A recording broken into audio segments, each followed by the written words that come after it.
they find someone else, and then they'll let you know, hey, we found someone, we selected someone else, and you may have waited 2 weeks during that time, just kind of sitting in limbo, and you've already paid the application fee. So save yourself a little money. Most landlords, owners, and property management companies are looking for somebody to move in within 2 to 3 weeks.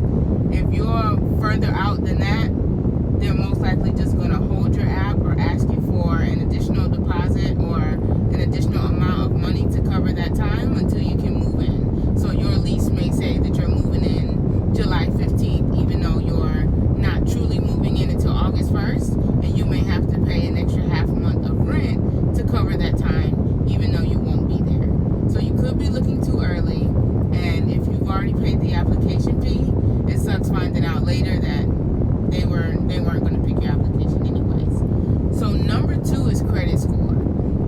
It's a lot easier to be selected if your credit score is above a 620. And I know I hear all the time, why does my credit score matter? I'm not buying, I'm just renting. Well, your credit score is a record of your on-time payments. Landlords want on-time payments. So when they see a score in the 500s, but the income is there, you can expect to pay an additional deposit or easily be denied, and you would have already paid the application fee. And so a lot of people I see are wasting money, and they're like, well, I thought my score was above. Well, go ahead and check.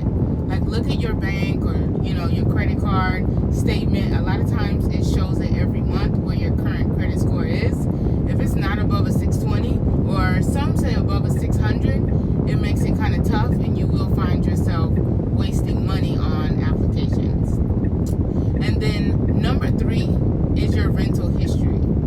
If you move often, especially if you have, rental periods where you're showing less than a year, they're going to easily deny those applications. A lot of landlords and owners are going to see those as people breaking their lease and leaving early,